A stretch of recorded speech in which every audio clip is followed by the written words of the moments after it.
Through the generous contribution of Dr. Lewis's family, we're very fortunate to be able to share with you these timeless recordings of Dr. M. W. Lewis, a self-realized American yogi.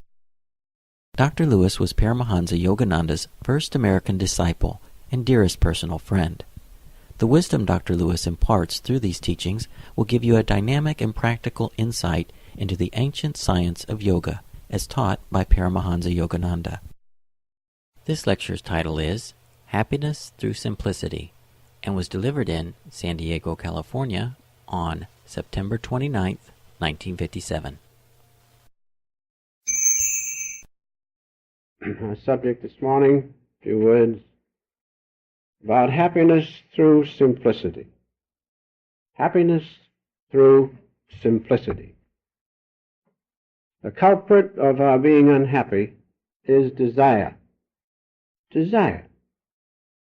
Desire is behind all of our wants. And unfulfilled desire is the cause of unhappiness. And we will never be truly happy by fulfilling worldly wants. Because why? True happiness lies right within our own self. Our souls are naturally blissful and happy of nature. And so when we look to outward things, wanting this thing through desire and wanting that thing, fulfilling some perhaps, many not being fulfilled because of a multitude of wants. When we turn inward toward our own soul, there we will find true happiness. Because we are naturally blissful and happy. That's the nature of the soul. God is what? Ever-conscious, blissful existence. So let us realize that unfulfilled desire, which comes by our laying up so many wants and being unable to fulfill them, and even if we do fulfill them and attain a little pleasure, it doesn't last. And the memory of those wants comes once again. And if it is still unfulfilled or they are unfulfilled, once more we suffer pain. So let us realize that is not the solution. Fulfillment of desire, fulfillment of wants, the solution is right within our own self. Master used to tell the story, I know many of you know it, let us just go through it once, about the musk deer, who has musk in its navel. And after a while, when it grows up, it smells the musk. And so it becomes frantic, hunting for that musk, and runs hither and yon, frustrated, hunting for the musk, until finally it plunges over the cliff, and the hunters catch up with it, and it is destroyed, when the musk was right within its own navel. And so it is with us. Happiness, true happiness, is right within ourselves, in the presence of God within.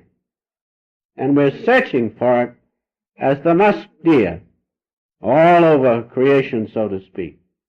When if we would but turn our attention inward, there we would find true happiness. And so unfulfilled desire is the cause, and those unfulfilled desires are of three types: mental, or other material, mental, and spiritual. Just briefly, you know material desires, whether it's a new hat or a new automobile or this or that or that or this. There's no end to it. And so with mental unfulfilled desires, the little child, when he doesn't have his own way, begins to squawk. And he squawks until you fix him, so to speak. So with people, they're frustrated. They cannot fulfill those desires which they have for careers and all such things, artists especially, because the desire is unfulfilled and they suffer pain. But the spiritual unfulfilled desire is the worst, because that just speaks at our very soul. Unfulfilled spiritual desire, where am I going? What's going to come after this existence? What's my heritage? You do not know it. The desire is unfulfilled. That you are a child of God, you don't know it. That's the greatest unfulfilled desire, that spiritual unfulfilled desire of just what you are, a child of God. And so realize these unfulfilled desires are the cause of unhappiness. Now, Master has written in The Science of Religion, I'll just quote a word or two, which expresses it better than I can say it in his Science of Religion. The more wants we have, the more difficult it is to fulfill them. And he goes on, the more wants remain unfulfilled, the greater the pain. Increased desires and wants. Increased desires and wants, and pain is also increased. So what's your desires, he used to say to me. I remember he got a new Cadillac, and I was kind of looking at it. He says, what's your desires? What's your desires? So I dismissed it, because he never told me an untruth. So I was watching that. Then he goes on, this is the fallacy. If you remember this one point even in this talk this morning, seeking to fulfill wants, first by creating them, and then increasing them, and then trying to satisfy them with the object of senses, instead of lessening them from the beginning. That's where simplicity comes in. If we live a simple life, and have the necessary necessities, not the unnecessary necessities, then we'll be all right.